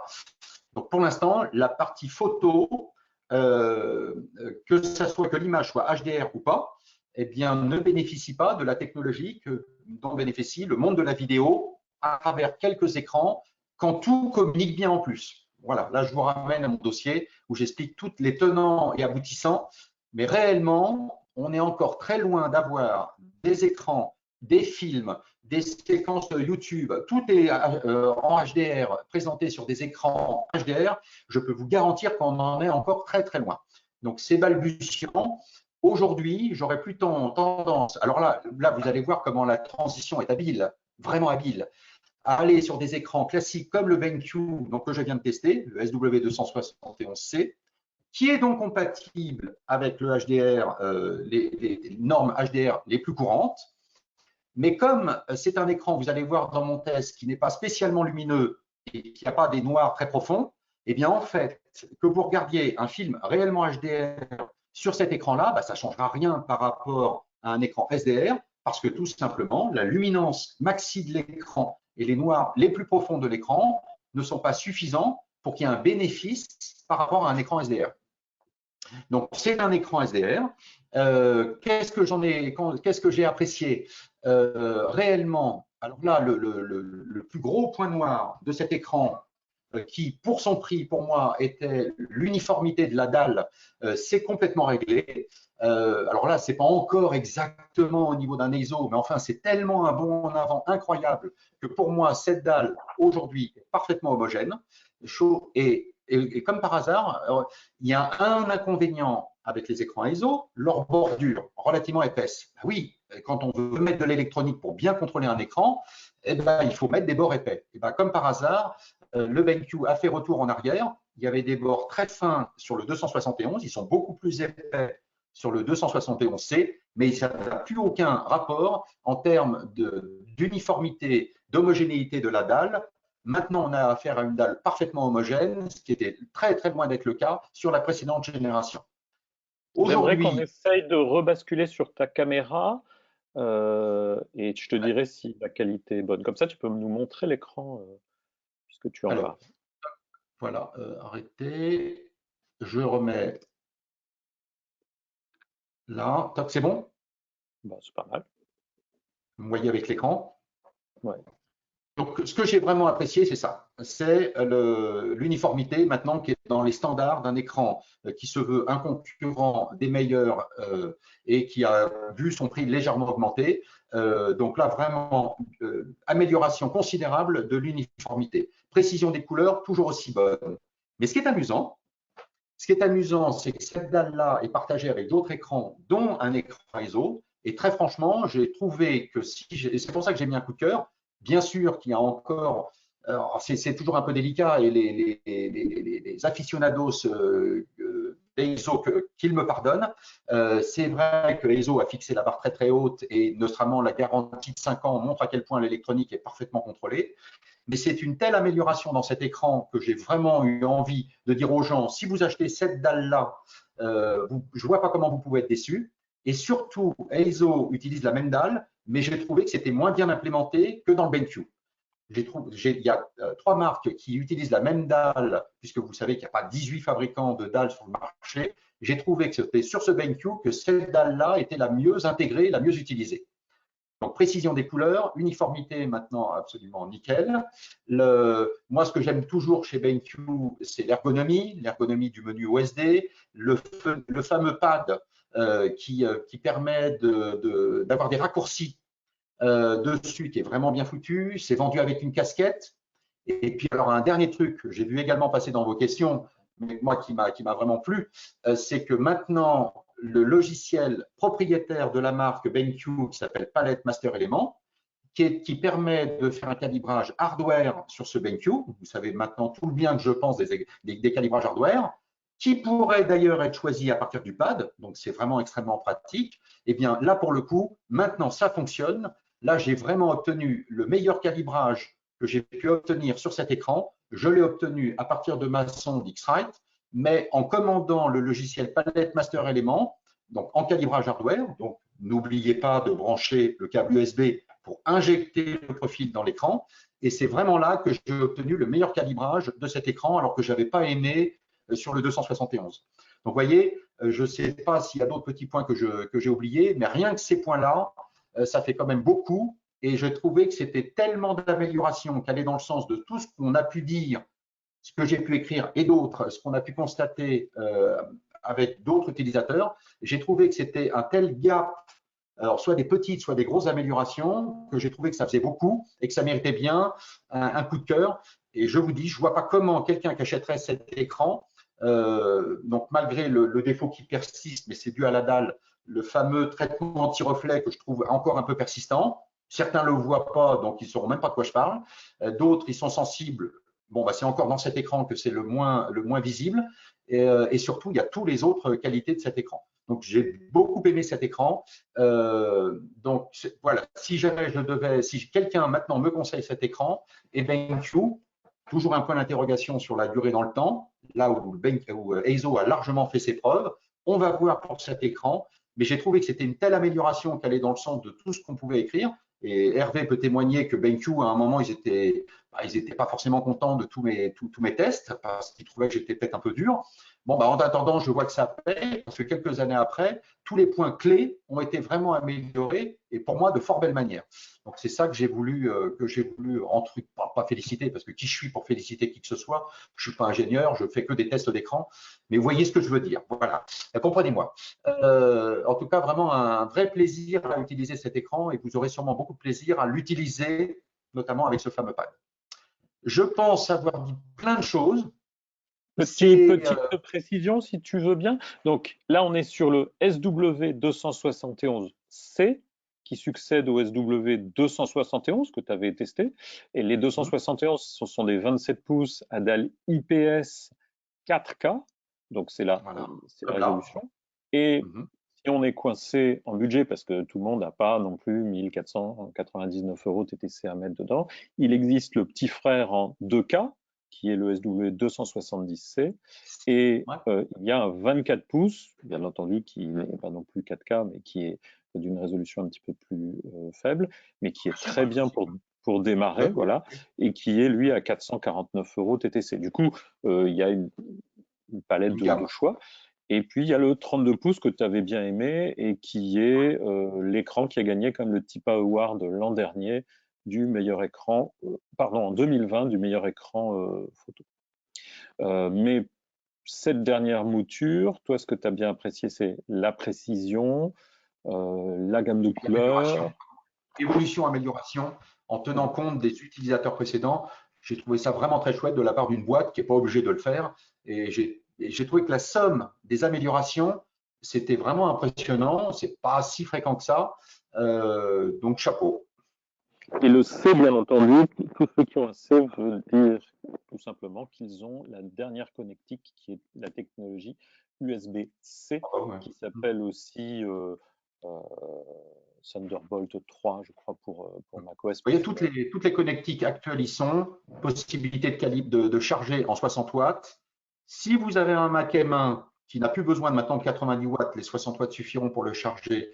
C'est super parce que si vous branchez votre écran avec votre ordinateur portable ou pas en USB-C, vous n'avez qu'un seul câble à brancher pour recevoir le signal vidéo et pour faire le calibrage hardware. Alors que si vous le branchez en DisplayPort, ce que je vous conseille plutôt qu'en HDMI, c'est toujours les câbles HDMI, surtout en plus avec les Mac et les nouveaux systèmes d'exploitation là qui nous font des facéties que j'explique sur mon site. Donc le DisplayPort, vous allez être obligé de brancher un câble USB qui est fourni dans le carton pour pouvoir injecter le profil. Donc vous avez besoin de deux câbles pour regarder et calibrer en hardware, uniquement hardware, on est bien d'accord, votre écran en USB-C, une pierre de coups, un câble suffit. Tout ça, c'est fourni dans le carton, évidemment. Parfait. Ton image reste assez saccadée, hein. Il y a un petit problème de bande passante. Est-ce que tu veux bien regarder si tu n'as pas d'autres applications qui tournent, juste au cas où? Pas de musique. Okay. Très bien. La compatibilité, quel câble HDMI utiliser pour la photo? Écoutez, il commence à y avoir quelques questions. On va effectivement passer à la session questions-réponses. Et il y en a une que j'ai gardée qui me paraît intéressante. Moi, j'aimerais bien que tu expliques avec la technologie HDR, qu'est-ce que ça va donner à l'impression? Est-ce que ça apporte quelque chose ou absolument pas? Rien. Aujourd'hui, la dynamique, le contraste qu'on appelle le contraste d'une image, d'un tirage, il est tellement faible que si vous prenez un papier brillant, très brillant, quand on mesure la Dmax, donc entre le blanc du papier et un noir profond, on arrive à quelque chose comme 3,2, un chiffre, peu importe. Ce qui est intéressant, c'est que ce chiffre-là, on peut le convertir avec une règle de 3, une règle mathématique, en contraste. On arrive sur un contraste qui va aller, disons, 300 pour 1, 400 pour 1. Si on ramène ça à une luminance à 80 candela au mètre carré ce qui est l'idéal quand on veut faire du soft proofing. Ça vous ramène à un noir. Si vous divisez 80 par 400, admettons, ça vous ramène à un noir qui va faire 0,2 candela au mètre carré. Or, 0,2 candela au mètre carré, tous les écrans du monde savent le faire. C'est un noir, les écrans, même LCD à dalle IPS, vont avoir aujourd'hui des noirs à 0,15, 0,1, voire des fois on peut descendre à 0,075 candela au mètre carré. Alors évidemment, on est encore très loin des écrans OLED, mais on a des noirs, les noirs les plus profonds de nos écrans rétroéclairés à dalle IPS sont aujourd'hui beaucoup plus profonds que ce dont on a besoin quand on fait du soft proofing sur un papier brillant. Autant vous dire que si c'est sur un papier mat, là le contraste il n'est même pas de 100 pour 1, on aurait besoin d'un noir à 0,8 candela au mètre carré. Le HDR ne peut rien apporter, ni dans le noir, ni dans les hautes lumières, donc strictement aucun intérêt. Ok, très bien. Alors, dans les questions que tu voulais aborder par rapport à celles qui ont été posées. Donc là, on m'a demandé différence Palette Master Element, Color Navigator. Donc Color Navigator, c'est uniquement pour ISO. Palette Master Element, c'est uniquement pour les écrans BenQ de la série SW. Aujourd'hui, bon, le NEC Plus Ultra, c'est évidemment Color Navigator pour les écrans ISO, mais parce que les écrans ISO sont les meilleurs écrans au monde actuellement. Cela dit, franchement, quand j'ai calibré le BenQ avec Palette Master Element en hardware, je peux vous garantir que l'image que j'ai vu apparaître, et à force de calibrer des écrans, je vois bien ce qui se passe. Je peux vous garantir que ça fonctionne vraiment très bien. Donc, quelqu'un qui achèterait cette solution-là, je ne vois pas comment il ne peut pas faire du bon travail. Alors après, évidemment, un expert qui va travailler pour Chanel, pour Dior, mais il y en a 5 en France qui ont vraiment ce regard, cette acuité visuelle pour aller percevoir des différences infimes, évidemment qu'ils vont continuer à acheter des écrans ISO. Là, je suis content de voir que, je sais qu'il y a des gens qui aiment beaucoup cette marque, BenQ, je suis content de voir qu'elle a beaucoup progressé et corrigé une grosse partie de ses défauts, notamment son logiciel que je déconseillais jusqu'à maintenant. Et maintenant, j'ai obtenu un meilleur calibrage avec le logiciel Palette Master. Donc, après, c'est difficile de le comparer avec Color Navigator de manière frontale, puisque les deux écrans ne sont pas compatibles avec ces deux logiciels. Après, qu'est-ce que j'ai eu comme… donc, pour la photographie, on y a déjà répondu. Le HDR est-il néfaste à la calibration d'un écran au mieux inutile? Au mieux inutile, il n'est pas néfaste. Donc le HDR, c'est juste la possibilité pour l'écran de pouvoir monter énormément en pic sur quelques pixels quand on a besoin. N'empêche que quand on fait son calibrage, on le fera quoi qu'il arrive à 100 candela au mètre carré. Donc si on veut le faire pour un usage récréatif, on calibrera à 100 candela au mètre carré, on activera les différentes options et on dira au moment dans le logiciel quel noir on veut. Eh bien on dira un noir, on dira le contraste natif, sous-entendu le noir absolu, pour avoir un contraste le plus élevé possible, sachant qu'on démarrera quand même à 100 candela mètre carré. Donc le contraste se fera par le bas et non pas par le haut. Donc qu'est-ce que j'avais noté comme… Alors il y a des questions que j'ai notées qui n'ont rien à voir avec le sujet de ce soir, ou bien pas le temps d'y répondre. Donc je le répète avant la conclusion de ce webinaire, n'hésitez pas à m'écrire en privé, à me téléphoner pour les questions auxquelles je n'aurais pas répondu. J'ai vu toutes les questions qui ont été envoyées à Hervé. Je sais qu'il y a certaines, on n'a pas le temps ou qui n'ont rien à voir avec le sujet de ce soir. Il y a des questions sur le logiciel Color, sur les logiciels Color par exemple, donc la photo panoramique. Donc voilà, je peux y répondre en privé, mais malheureusement pas ce soir.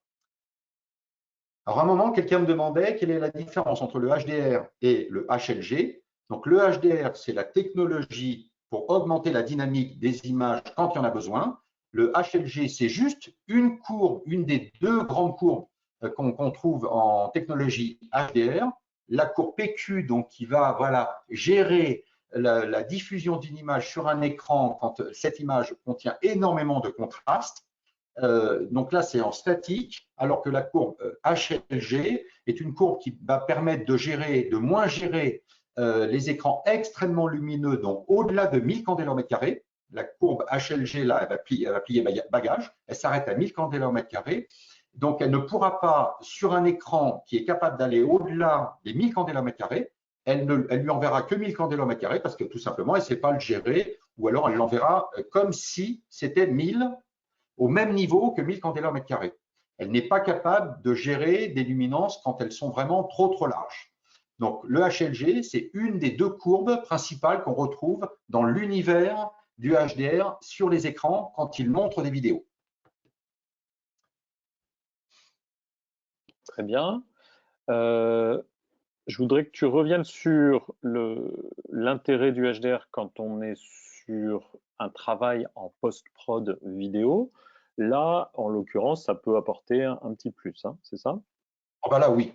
Quelqu'un qui veut faire, pour moi, quelqu'un aujourd'hui qui a un monteur vidéo en herbe ou pas, aujourd'hui, c'est écran 27 ou 32 pouces, 4K, et au minimum compatible avec les technologies. Donc, c'est un peu une question qu'on m'a posée. Il y a évidemment, parce que sinon, ça serait trop beau, plusieurs normes HDR qui ont des cahiers des charges un peu différents. Je détaille tout ça dans mon dossier. Aujourd'hui, la norme minimale, c'est ce qu'on appelle le HDR10. Vous avez une norme plus qualitative qui est la norme Dolby Vision, mais qui appartient à la marque Dolby. Donc, il faut payer des royalties quand on veut l'utiliser. Apple paie Dolby pour avoir le droit d'utiliser la technologie Dolby Vision. Évidemment, Samsung, qui n'a pas envie de payer Apple, a créé sa propre norme avec un cahier des charges aussi élevé que la norme Dolby Vision qui s'appelle le HDR10+. Vous voyez, plein de normes différentes qui ont des cahiers des charges de plus en plus élevés. Plus c'est élevé, moins il y a d'écrans sur le marché, moins il y a de films qui sont capables d'être montrés sur ce type d'écran. Donc, c'est vraiment un marché de niche aujourd'hui. C'est l'avenir, mais c'est aujourd'hui un marché de niche. Donc, plein de normes différentes pour essayer de montrer un petit peu des images HDR. Voilà, j'espère que j'ai bien répondu à la question. Merci beaucoup. Alors, est-ce que vous avez d'autres questions que vous souhaitiez poser à Arnaud? Là, une petite question sur la différence quand on retouche des photos entre le SW271 et 271C. En termes de précision d'affichage des couleurs, on est vraiment très proche. Ce n'était pas un défaut du 271. Mais moi, j'ai trouvé que les valeurs que j'ai relevées à la sonde en termes de delta E étaient encore un peu améliorées avec le 271C. C'est toujours ça de gagner. Et puis surtout, une vraie uniformité. Et quand on parle de l'uniformité, on parle de l'uniformité en luminance. Donc, est-ce que les coins sont plus sombres? Est-ce qu'il y a des zones? Mais il y a aussi l'uniformité du point blanc. C'est-à-dire que la plupart des, quand on a le défaut en uniformité en luminance, on l'a également en chrominance, le fameux point blanc. Donc, on va avoir un écran avec un point blanc, le fameux le D65, la blancheur de l'écran quand on affiche une page blanche, qui va avoir tendance à jaunir à certains endroits. Donc, non seulement l'écran va être plus sombre, mais également pas tout à fait le même blanc. Pour faire de la retouche photo, ça peut devenir désagréable selon le sujet qu'on est en train de retoucher. Donc, pour moi, il n'y a pas photo entre un 271 et un 271C, essentiellement sur ce critère-là. Ok, très bien. Ah, on me demande, ah, j'ai honte. Je vous garantis que j'ai honte. Toujours pas sorti mon guide sur Color Navigator, c'est pas le sujet de ce soir, mais puisque je sais que vous êtes nombreux, voilà, j'espère pouvoir le finir d'ici la fin mai. Il a bien avancé, j'en suis déjà à 70 pages. J'ai pris beaucoup de retard. Il y a un moment où ça avançait super bien. Après, avec le confinement, les sorties de confinement, il y a un moment où j'ai vraiment saturé et j'ai pris beaucoup de retard parce que j'arrivais plus à écrire. J'ai tellement été présent pendant les confinements que dès qu'on est sorti des confinements, j'ai plutôt eu envie de faire du vélo que d'écrire. Je suis vraiment désolé, pardonnez-moi, je fais de mon mieux. Je suis pas mal sollicité. Ah oui, Mais franchement, j'ai honte. Ça fait un an que je parle de ce PDF, mais je vous garantis, il avance, il avance, il avance. 70 pages à ce jour. Voilà. Soyez encore un tout petit peu patient et puis surtout, pardonnez-moi. deux questions. Une de Antonio Gaudencio, qui est photographe pro et Salut Antonio. Bah, Antonio. qui Ah fait oui, c'est pour les autres. essentiellement du tirage. Ouais. Euh, En fait, le HDR, pour lui, tant qu'il fait, s'il fait peu de vidéos, n'apporte pas beaucoup d'avantages. De même pour le Bah, 4K. aucun, Et c'est aucun. ce qu'on disait, et si tu veux, je peux y répondre, c'est si vous faites un peu de vidéos et un peu d'effets spéciaux, des choses comme ça, alors ça peut être intéressant quand même d'avoir un écran qui soit HDR10 et 4K. Si c'est que pour de la photo et que pour du tirage, c'est vrai qu'aujourd'hui, un des Zéro. choix, ça peut être de rester en 2K et en technologie SDR, ça peut tout à fait se défendre. Et L'autre puis, question, c'est comme ah, l'histoire, vas-y. juste pour un point, c'est comme les gamutes. Et bien sûr que c'est agréable de travailler sur un écran large gamut qui affiche l'Adobe, mais au final, quand on diffuse nos images, si on les diffuse sur des périphériques, des e-bidules, des machins qui ne montrent pas l'Adobe, donc ça sert à rien.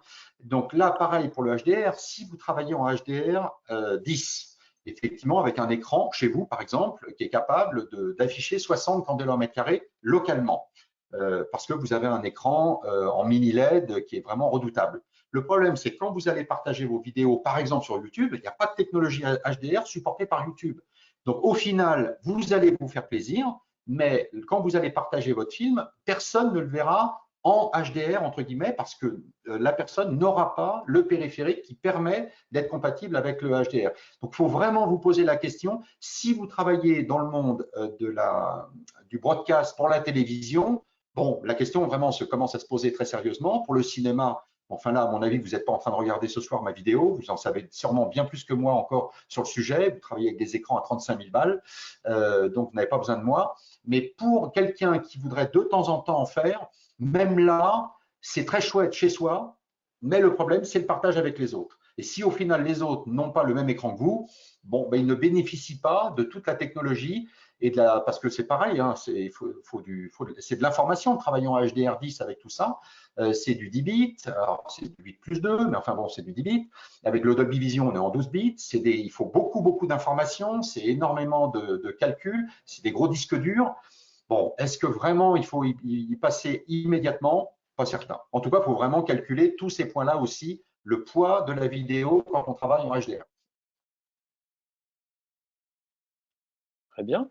L'importance de la connectique, il y a plusieurs questions autour de la câblerie HDMI. Moi, je préférerais que tu réexpliques ce que tu disais, c'est-à-dire le HDMI, pourquoi pas si on est obligé, mais si on a le choix, on va plutôt aller soit sur l'USB-C si la configuration qu'on a le permet, ou alors plutôt le DisplayPort, puisqu'on a des câbles dans ces deux normes, USB-C et DisplayPort, qui sont plutôt plus stables au niveau du signal que le HDMI. Tu confirmes?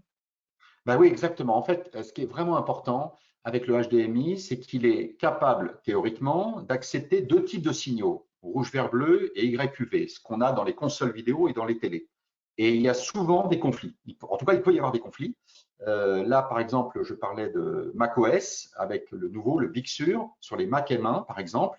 Quand on reçoit un signal, qu'on branche un écran HDMI et qu'on reçoit un signal, on s'aperçoit qu'en fait, il est en YQV, c'est-à-dire un signal dégradé par rapport à du RGB. Ça, c'est une facétie du HDMI qui est rendue possible avec le câble HDMI plus Apple qui fait des siennes. Donc, si vous branchez du DisplayPort, par exemple, vous n'allez pas avoir ce genre de problème, ou alors vous allez pouvoir choisir de recevoir un signal en YQV ou en RGB, chose que vous n'allez pas pouvoir faire, ou alors, moi j'ai vu des tutoriels sur Internet à partir de HDMI, mais je ne vous dis pas, il faut aller dans le terminal de macOS, c'est imbitable. Donc voilà, le HDMI a souvent des problèmes dus à cette double permission, double possibilité, double norme. Et du coup, en fait, on se retrouve avec quelque chose qui est finalement plutôt une limite ou une création de problème qu'autre chose. Comme le DisplayPort fonctionne très bien, que dans la norme 1.4, la dernière norme actuelle, on peut envoyer énormément d'informations à travers son câble, ou mieux encore l'USB-C. Quand on peut, je préconise toujours de se brancher en DisplayPort ou USB-C. Très bien. Une question sur le confort de travail et notamment la fatigue oculaire. Et c'est vrai que beaucoup de photographes et de passionnés d'images passent des heures devant leur écran. Euh, Qu'est-ce que tu conseilles de manière générale? Et ensuite, est-ce que le HDR apporte quelque chose à ce niveau-là? Heureusement que le HDR n'est là que pour, dans les hautes lumières, que pour des reflets spéculaires, parce que je ne vous dis pas comment on aura les yeux complètement explosés. Là, à mon avis, un point qui va être crucial, c'est toujours la quantité de lumière qu'on reçoit. Mais ce n'est pas seulement ça, c'est dans quelles conditions notre œil, au moment où il reçoit cette lumière, est. Est-ce qu'il est dans une pièce sombre ou une pièce claire? Quand on reçoit un reflet spéculaire sur une voiture, on est nous-mêmes dehors. On a notre pupille qui est complètement fermée pour s'adapter à la quantité de lumière. Donc, en fait, notre œil, certes, il est capable de prendre 20 000 candela au mètre carré, oui, mais la pupille est complètement fermée. Alors que quand on est dans le confort ouaté d'un home cinéma, c'est compliqué d'aller recevoir 20 000 candela au mètre carré si un jour c'est possible, parce que quelques secondes avant, notre œil avait tendance à dilater sa pupille pour s'adapter à une scène sombre. Donc moi, j'ai l'impression que là, ça va être compliqué de mêler la chèvre et le chou. Alors, il y a une technique qui est avancée, c'est qu'il y a une petite caméra qui va filmer en permanence l'ambiance lumineuse de la pièce et qui va essayer d'adapter le contraste de l'écran en temps réel, le fameux gamma, nous, toujours à 2,2. Là, l'idée, ça serait progressivement de changer un peu le gamma de l'écran au mieux image par image, c'est la fameuse norme Dolby Vision IQ, et qui va permettre la fameuse norme Dolby Vision. Et le IQ, c'est quand on rajoute la caméra qui va regarder l'ambiance lumineuse de la pièce pour essayer, image par image, c'est ça le point fort, image par image, d'adapter les contrastes qu'on est capable d'afficher pour justement qu'on n'ait pas les yeux complètement flingués ou qu'on ait une expérience de visualisation qui ne soit pas désagréable parce qu'à certains endroits, ça serait beaucoup trop lumineux. Je vous dis toujours pareil, notre œil, il est capable de s'adapter, mais on ne fait pas le grand écart. On n'est pas en même temps dans une pièce sombre et en même temps au soleil. Quand on passe de l'un à l'autre, par exemple, il faut 20 minutes la nuit pour que la pupille se ouvre complètement. Il faut une fraction de seconde pour se fermer. Il faut 20 minutes pour s'ouvrir complètement. Donc, il va falloir jouer avec tous ces critères-là. Bon, j'imagine que les techniciens sont au courant et donc font des recherches là-dedans. Mais ça va être compliqué, à mon avis, de reproduire totalement la réalité chez nous, sachant que voilà, il y a cette problématique de l'ambiance lumineuse dans laquelle on est et pour notre œil. Donc, pour la fatigue oculaire, moi, ce que j'ai envie de dire pour les photographes, donc la technologie HDR, on va voir comment elle va être implémentée. On va voir comment l'écran va la diffuser. Mais ce qui est sûr, c'est que si vous branchez votre écran pour faire de la retouche photo et que vous voulez afficher une image très lumineuse parce que vous n'avez jamais vu ça, vous étiez sur des écrans à 300 candela au mètre carré, vous passez sur un écran à 600, je vous assure que si vous êtes en pleine journée et que vous l'allumez, vous faites waouh, c'est très spectaculaire. Ah oui, mais vous ne tenez pas un quart d'heure devant, surtout le soir. Quand la nuit tombe et que si vous laissez les 600 candela au mètre carré, vous avez les yeux complètement explosés. Donc vraiment, ça ne sert que ponctuellement. On va avoir des écrans très lumineux potentiellement, juste pour quelques scènes de films ou quelques photos, quand les photos également bénéficieront de l'affichage HDR. Donc, contrairement aux techniques HDR d'empilage de photos, donc je sais que certains ont posé des questions pensant qu'on allait parler de ça. Non, mais c'est vraiment deux choses différentes. Après, ce que je pourrais vous dire sur les fatigues oculaires, c'est que les écrans à dalles brillantes, les fameux iMac avec leurs dalles brillantes, je trouve ça extrêmement fatigant. Là, par exemple, il n'y a que, et pour revenir aux dalles mat, moi j'ai 3 écrans dalles mat devant moi, différents, dont un ISO. Ce que je constate, c'est que les écrans ISO ne sont pas du tout fatigants. Les autres écrans le seraient peut-être un peu plus. ISO est la seule marque aujourd'hui à communiquer sur le fait qu'ils font très attention aux fréquences de rafraîchissement et autres pour que les écrans ne soient pas du tout fatigants, même si on reste 12 heures devant. Bon, moi, j'ai 3 écrans différents devant lesquels je passe beaucoup de temps. Oui, je sens une petite différence entre mes écrans secondaires et l'écran ISO, mais ce n'est pas très marqué, en tout cas pas autant qu'avec un écran à dalles brillantes. Les dalles brillantes, c'est super, ton conseil, ce serait, et c'est fatigant. donc ton conseil, ce serait une dalle mat et bien IPS. entendu, calibrer son écran une fois par mois. Oh, là, je te trouve un peu dur. Moi, j'ai vraiment l'impression que Régulièrement. autant les anciens écrans avaient des luminances qui pouvaient varier très vite, j'ai l'impression que voilà, quand je vais chez quelqu'un qui me dit qu'il n'a pas calibré depuis 6 mois, je ne lui mets pas un verre d'eau en pleine figure parce que je considère qu'aujourd'hui, surtout si l'écran est récent, il ne faut pas exagérer. Bon, évidemment, quelqu'un qui, comme je disais tout à l'heure, quelqu'un qui est expert, mais il y en a très peu qui ont vraiment un regard d'expert. Qui sont capables presque en absolu d'être capables d'identifier les couleurs. Eux, évidemment, qui vont calibrer très souvent, mais ils ont même intérêt, ils ont même une obligation légale parce qu'ils travaillent avec des grands comptes où il faut que les couleurs soient extrêmement précises. Ils travaillent sur des écrans ISO qui valent 4 500 € et ils ont raison, il y a un petit plus. Eux le voient, et c'est évidemment qu'ils le voient parce que ce sont des experts, ce sont des gens qui ont le regard extrêmement affûté. Il y a des gens qui peuvent, déjà qui font, moi je trouve ça magique, qu'il y ait autant des gens qui achètent des écrans de plus en plus qualitatifs. qui fassent l'effort de le calibrer, je ne vais pas leur jeter la pierre s'ils ne l'ont pas calibré tous les mois. Donc, j'ai l'impression que même 2 fois par an, pour un écran qui est plutôt récent, ce n'est pas un crime lèse-majesté. Voilà. D'accord. Pour autant, un écran qui serait intermédiaire, tu recommandes quand même de le calibrer et de choisir justement une Obligatoire. valeur Ça, par contre, oui. Calibrage candéla par mètre obligatoire, mais la carré. régularité un peu moins. Voilà. Ok, Mais très bien. calibrage pratiquement obligatoire. C'est rare quand je vois un écran, quand je l'allume. Des fois, on voit des écrans qui sont ce que j'appelle du moyen de gamme plus, sans aller taquiner du ISO, qui ont un rapport de calibrage. On voit delta E en dessous 2, donc en dessous le fameux delta E. Donc, la différence entre l'idéal et ce qui est réellement affiché, et quand c'est en dessous de la valeur de 2, on considère que si on n'a pas un élément de comparaison, c'est très compliqué de dire ça va pas. Il y a que, alors là, pour le coup, il y a vraiment que très peu de personnes qui sont capables, dans l'absolu, de dire ça va pas. Alors, si on a un élément de comparaison, en dessous de 2, on pourrait dire, bon, là, on pourrait peut-être faire un petit peu mieux. Eh bien, quand on regarde ce rapport, on se dit, bon, bah, soit j'ai acheté un écran, à la limite, pourquoi le calibrer? Il vaut plus de 1000 balles, il est vraiment très bon, j'ai le rapport de calibrage. Il n'y a pas un écran de cette catégorie-là où, quand je pose ma sonde dessus, je n'ai pas vu une nette amélioration, par exemple, et notamment la neutralisation des grilles. Les grilles virent toujours une petite tendance vers le rouge, vers le vert, vers le bleu. Il y a toujours un petit truc qui traîne, surtout quand on a l'habitude. Je ne suis pas un expert, mais je suis quand même quelqu'un qui a beaucoup d'expérience maintenant sur les écrans. Bon, on voit bien quelque chose qui cloche. On calibre au moins une fois et on voit bien qu'on a neutralisé les grilles, ce que j'appelle neutraliser les grilles. On les a vraiment rendues gris. Et notamment dans le cas de ce BenQ là, avec Palette Master Element, ça faisait aucun doute. La neutralisation des grilles était vraiment super bonne. Un peu meilleur qu'avec le logiciel X-Rite et donc la même sonde. Donc, on utilise toujours la même sonde, mais deux logiciels différents. Donc, pour moi, calibrage pratiquement obligatoire, quels que soient les écrans. Les écrans ISO auraient presque moins besoin, mais ça ne viendrait pas l'idée sur un écran ISO de ne pas le faire. Mais c'est presque Ce eux qui serait auraient du le moins gâchis. besoin. Comment? Alors, ce serait du gâchis parce Oui, que voilà, ces c'est écrans ça. de qualité méritent d'être calibrés. La deuxième chose, c'est qu'un écran peut avoir un excellent rapport en sortie d'usine.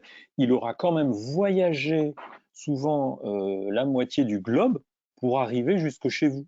Et donc, entre l'avion, le bateau, le camion, votre livreur UPS qui l'a jeté devant votre porte, de toute façon, de toute Ah, mais je te façon, dis, moi, je suis d'accord, je l'ai on, vu, je l'ai déjà on, vu. de toute façon, on ne prend aucun risque à le calibrer et ça vient remettre les choses d'aplomb. Et le certificat de sortie d'usine, il est très utile puisque ça donne une idée de jusqu'à quel point l'écran peut être précis, puisque c'est ça le test de sortie d'usine. Pour autant, puisqu'il a voyagé, c'est hyper important de le calibrer à nouveau dans vos conditions, en plus de lumière et d'éclairage de votre pièce. Et puis, une dernière précision voilà, je vous dis, je ne jetterai pas la pierre à quelqu'un qui ne le ferait pas tout le temps, mais c'est vrai, là où je te rejoins quand même, effectivement, pardonne-moi, là, sur le tous les mois, c'est vrai aussi que ce qui va faire l'enjeu de la qualité d'un écran, c'est la dalle, mais c'est l'électronique qui le contrôle. Et c'est vrai que là, par exemple, les marques les plus prestigieuses dont on a beaucoup parlé ce soir, je ne recite pas, fait extrêmement attention au contrôle qualité permanent, température et tout ça interne de la pièce, de la dalle, pour essayer de stabiliser le calibrage. Donc là où effectivement tu as raison, c'est que quand on veut faire, si on a un écran qui est seulement moyen de gamme, même s'il est moyen de gamme plus, à ce moment-là, l'électronique ne sera pas aussi chouette que sur un écran ISO. Et du coup, ça peut valoir le calibrer une fois qu'on a bien chauffé l'écran, de le recalibrer, parce que c'est vrai que les variations entre deux calibrages, quand on est relativement précis dans son travail, les variations sur un écran qui n'est pas super haut de gamme peuvent être beaucoup plus importantes que sur un écran ISO. Un écran ISO va se débrouiller pour que la zone dans laquelle il y a une variation entre deux calibrages est la plus réduite possible. Sur les écrans moyenne gamme, ça va être un peu plus élevé. Donc là, effectivement, quand on a un travail important, même si on l'a calibré il y a un mois, c'est pour ça que je retire un peu ce que j'ai dit. Mais là, ce que je ne retire pas, c'est que tout le monde ne va pas faire un travail de précision en permanente où il a besoin d'un delta E à 0,5. Mais si on doit faire un travail de précision et qu'on ne sait pas acheter un écran ISO, Là, l'intérêt du calibrage, c'est pour pallier un peu au déficit de qualité de l'électronique qui contrôle le rétroéclairage. C'est vrai, merci. Une dernière, et on va arrêter là. Le 4K en retouche photo, est-ce que c'est mieux ou est-ce que c'est plus compliqué visuellement? On a dit que c'était surtout intéressant en vidéo, mais en retouche photo, est-ce que c'est mieux? Est-ce que ça pose des soucis? Alors, ça pose pas de souci. Moi, j'aime pas. Je n'aime pas et voilà pourquoi j'aime pas. Alors, d'abord, vous prenez des 27 pouces comme celui-ci. Là, c'est un 4K, mais vous prenez un 27 pouces, le 200, non, 270, oui, il est en QHD. Les pixels sont tellement fins que si vous le mettez votre écran à 70 cm, vraiment, pour me dire qu'on voit les pixels, je trouve qu'il ne faut pas exagérer non plus. On a des pixels qui sont vraiment très fins. Alors après, donc, les écrans 4K, quand les pixels sont vraiment très très fins, moi je trouve qu'ils sont déjà assez fins en QHD, donc non 4K en 27 pouces. Maintenant, qu'est-ce que j'observe? J'observe qu'il y a la grande problématique, c'est l'affichage des menus. Donc, est-ce qu'il est agréable de lire les menus des logiciels quand on travaille sur un écran 4K? Eh bien, c'était tellement désagréable que tous les logiciels d'affichage des écrans maintenant en tiennent compte et disent tous les menus de votre logiciel, ce qu'on va faire, on va les afficher à 150%, on va les grossir, parce que si on les laisse à 100%, les pixels sont tellement petits, et comme les images au départ étaient prévues pour être affichées en pixels et non pas en pourcentage de la taille de l'écran, eh bien, si on affiche 10 pixels sur un écran 4K et 10 pixels sur un écran QHD, eh bien, évidemment, on n'a pas du tout la même taille de menu. Donc, c'est intéressant, les menus s'adaptent, mais du coup, il y a un truc qui est un peu bizarre, c'est qu'au départ, on avait par exemple 3840 pixels là en largeur sur un écran comme celui-ci, mais comme on bride l'affichage des menus pour qu'ils soient plus grands, donc en fait, on leur demande de s'étaler sur plus de pixels, c'est un peu comme si on diminuait la définition de l'écran à 2560 pixels, l'équivalent d'un écran 27 pouces QHD. Donc là, j'ai envie de dire, c'est quoi l'intérêt?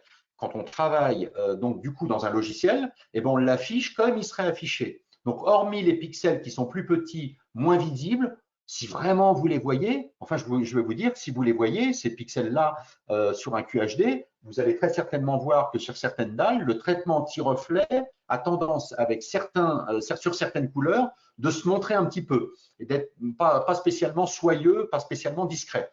Donc là, j'ai envie de vous dire, il y a débat.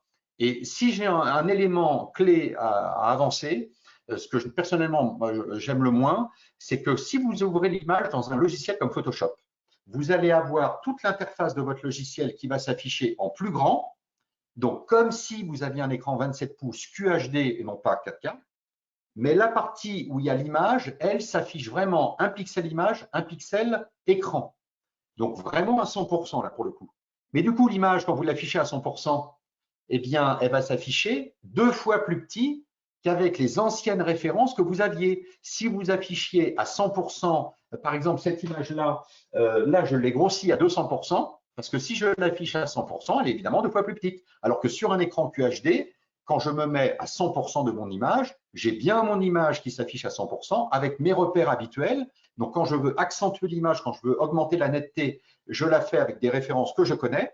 Donc, à minima, si vous affichez l'image dans Photoshop sur un écran 4K, l'image étant plus petite, soit vous la grossissez, vous êtes obligé de refaire CTRL plus ou commande plus pour l'afficher à 200%, donc au risque éventuellement qu'elle soit pixelisée, mais normalement sur un écran 4K, ça va le faire, puisque l'image va s'afficher sur votre écran à 200%, comme elle s'affichera à 100% sur un écran normal. Mais vous êtes obligé de faire une manip en plus. Bon, je ne vois pas trop l'intérêt. Et donc, ça veut dire que dans Photoshop, par exemple, le raccourci CTRL ALT 0, POM ALT 0, qui permet d'afficher à 100%, ben, il faudrait le reprogrammer pour qu'il affiche l'image à 200% pour que vous retrouviez vos anciens repères. Ou sinon, eh ben, il va falloir chambouler tous vos repères et pour dire, bon, ben, maintenant, quand je veux accentuer une image comme elle est affichée en 2 fois plus petit, il va falloir que j'aille sur les curseurs, que je fasse très attention, parce que si vous faites une accentuation dans Photoshop sur une image à 50%, évidemment, l'effet va se voir moins vite. Donc voilà, moi, ce truc-là, j'aime moins. Et comme nos écrans en 27 pouces QHD sont déjà comme avec des pixels suffisamment fins, je ne suis pas très fan du passage à la 4K. Si vous faites de la vidéo, la question ne se pose pas. Et j'attire votre attention sur un point. Il y a un truc que j'ai remarqué et qui m'amuse, et je n'ai pas trop l'explication, mais quand je teste des écrans de portable, donc 15 pouces en 4K, ça m'est arrivé, eh bien là, je peux vous garantir que quand on augmente considérablement la résolution, on passe largement au-delà de 200, 300 ppp, points par pixel, eh bien là, à ce moment-là, il y a un truc qui est vraiment magique, il y a un soyeux dans l'image. Là, les pixels sont vraiment totalement invisibles, alors que sur un écran 4K, on peut encore les voir. Et là, il se passe quelque chose de magique. Et paradoxalement, moi, je rêve plutôt du moment où on va passer à la 8K avec des pixels vraiment très fins, en croisant les doigts pour que les fabricants de logiciels les adaptent complètement, donc refassent une interface où les menus ont la même taille que sur nos 27 pouces actuels, que l'image dans Photoshop soit réellement grossie également à 150%. Éventuellement, donc on fasse l'inverse. Si vraiment on veut retrouver les repères 4K, que ça soit une démarche volontaire, mais que par défaut, on ait des repères classiques, entre guillemets. Et là, sur un écran 8K, on aura un tel soyeux dans les dégradés, par exemple. Là, à mon avis, on aura le nec plus ultra de la très haute définition sur nos écrans. J'ai l'impression que le 4K, c'est une étape, entre guillemets, pour faire court, dont on aurait pu se passer. J'ose. Pour la photo, mais encore une fois, Pour la comme tu photo, disais, pour la photo, tu as raison, pour la pour photo. la vidéo, C'est un avis très personnel. Hein. Si on est dans un environnement Blackmagic avec une caméra 4K, il y a une cohérence. Photo, vidéo, évidemment. Voilà. Mais même la vidéo, moi j'ai vu des écrans en 8K et très honnêtement, on a fait 4K parce qu'on ne pouvait pas faire autrement. Mais il est évident que quand on se met près d'une télé en 4K, un 65 pouces en 4K, évidemment, il faut passer à la 8K si on veut vraiment que les pixels redeviennent très très gros sur de tels écrans. Très bien. Merci beaucoup. Et je propose qu'on s'arrête là. Merci d'abord à tous pour votre participation. On est monté à plus de 250 personnes, ce qui est tout à fait sympathique. Peut-être que c'est pour ça qu'il y a des petits soucis de bande passante. Je ne me l'explique pas trop. Ça a été un petit peu irrégulier. Au début, on n'en avait pas, et puis c'est arrivé à un moment. Et puis vers la fin, ça s'est un peu amélioré. Merci beaucoup pour les très bonnes questions. Arnaud avait d'ailleurs noté qu'il y avait plein de questions très pertinentes qui avaient été posées même avant le webinaire. Vous aurez les liens vers les versions texte et images, bien entendu. Ce sont des articles complets, images et texte, des 3 sujets qui étaient annoncés, c'est-à-dire le HDR, qu'est-ce que c'est et à quoi ça sert, tout un petit topo sur la photo qui est à côté de toi. Tu peux la montrer si tu veux, comment elle a été prise. Voilà. Et puis, l'article complet de test sur le SW271C, donc qui est le dernier écran que BenQ a sorti, 27 pouces, 4K, UHD, HDR, et qui t'a quand même bien plu. C'est le 75e test d'écran que tu as fait, hein, c'est ça? Ouais, depuis 3 ans. Depuis que je fais régulièrement des tests avec la présentation, j'en suis au 75e test d'écran. Excellent. Merci donc 25 beaucoup. écrans par an en moyenne. Voilà, désolé pour les problèmes techniques. Vraiment, le but, c'est de partager, de vous alerter, d'attirer votre attention. N'hésitez pas à m'écrire, n'hésitez pas à m'appeler. Alors, cette semaine, là, je suis en formation jusqu'à vendredi, donc je ne suis pas dispo dans la journée, mais n'hésitez pas à m'écrire. Et puis, je tâcherai de continuer à garder ce fil entre nous. Et merci encore, donc, BenQ. Merci à toi pour l'invitation. Oui. Merci Alain, MMF Pro, là, pour le prêt du matériel, là, pour l'éclairage. Et puis à très vite. À très vite. Et donc cet écran, portez-vous bien, voilà. Portez-vous bien. Il y avait une dernière petite question. Cet écran, oui, il est disponible, il est livrable dès maintenant auprès des revendeurs photos qui vous sont les plus proches. Donc n'hésitez pas à travailler. Alors j'aime bien l'expression dans votre zone plutôt que chez Amazon. Si vous avez un revendeur que vous aimez bien et puis qui de temps en temps, même si c'est qu'une fois tous les 2 ans, peut vous dépanner pour un petit coup de main, parfois c'est plus intéressant. Et puis il y a les vendeurs en ligne aussi, hein, bien entendu. Voilà, très bonne soirée à tous. Sur mon site, vous verrez, il n'y a pas beaucoup de liens, ce que j'appelle les liens d'affiliation, donc les liens qui permettent de rendre le site gratuit. puisque c'est une partie de mon financement quand je vends un écran par ces marques. Alors c'est tout le paradoxe d'Amazon d'ailleurs, c'est parce que je fais partie des partenaires qui me suivent depuis longtemps et qui m'aident bien. Et puis donc après j'ai créé des liens avec Digixo, Digitphoto, MMF Pro, là pour les écrans. Là, il est Miss Numérique, donc il y a de plus en plus de partenaires qui jouent le jeu. Mais évidemment, voilà, en fait, voilà, je ne suis pas à plaindre. Et du coup, comme dit Hervé, prenez aussi, c'est très important, le réseau local. On en a toujours besoin. Évidemment, moi, je suis ravi quand vous passez par mes liens parce que ça finance la gratuité de ce site. Et puis d'un autre côté, je suis aussi conscient qu'il en faut pour tout le monde. Donc, en tout cas, je ne pourrais pas vous en vouloir d'aller voir le revendeur qui est à côté de chez vous, évidemment. Merci beaucoup. Très bonne soirée. Portez-vous bien. Faites attention à vous et à une prochaine session. On va la caler, je pense, dans les jours qui viennent. Et j'ai mis aussi dans les liens la possibilité de voir les précédents webinaires avec ceux que tu as fait, ceux qu'on a fait avec d'autres présentateurs aussi. Voilà. Merci à Bonsoir à tous. tous Bonsoir à et tous. au revoir.